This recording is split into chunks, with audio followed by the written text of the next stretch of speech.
गरुड़ पुराण 5वां अध्याय। नरक के पहले द्वार पर खड़ी आत्मा अब उस रहस्य से पर्दा उठते देखती है जहां हर चीख, हर पीड़ा, हर यातना बस उसी के लिए होती है। न्याय का फैसला हो चुका है। अब आत्मा को भेजा जाता है उस विशेष नरक में जो केवल उसके कर्मों के लिए बना है।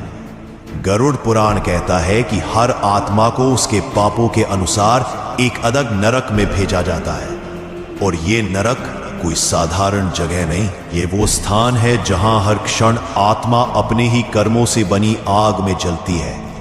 वहां कोई समय नहीं होता, सिर्फ अंतहीन पीड़ा होती है। जैसे ही आत्मा उस द्वार से आगे बढ़ती है, यमदूत उसका नाम पुकारते हैं और फिर शुरू होती है वो यात्रा जो केवल उसने अपने कर्मों से कमाई होती है। वहां वो दृश्य दिखाई देते हैं जो शायद किसी ने कभी देखे भी ना हो। उल्टे लटकते शरीर, लहू से भरे तालाब, कांटों से चुभती धरती और घसीटते हुए ले जाते यमदूत। गरुड़ पुराण वर्णन करता है 28 प्रकार के नरकों का। हर एक नरक किसी खास पाप के लिए है। तमिस्र, जहां दूसरों को धोखा देने वाले अंधकार में डाले जाते हैं। असीपत्र वन, जहां झूठ और छल से जीवन जीने वाले काटने वाले पत्तों के जंगल में फेंके जाते हैं। कुंभी पाक, जहां निर्दोष जीवों को मारने वालों को उबलते तेल में डुबाया जाता है। रौरव, जहां हिंसा, लालच और स्वार्थ से भरे लोगों को जला दिया जाता है।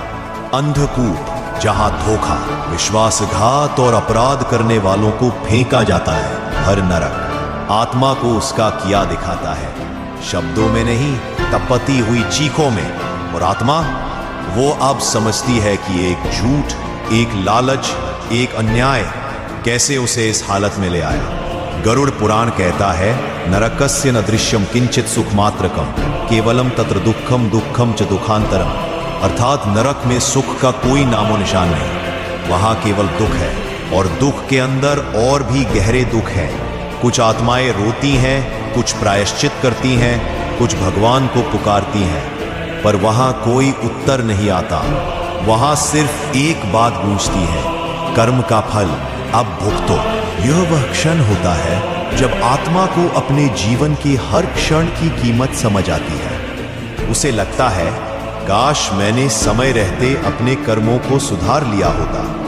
काश मैं समझ पाता कि हर कार्य ईश्वर देख रहा है। और जब आत्मा की यह सजा पूरी होती है, तब आता है अगला निर्णय।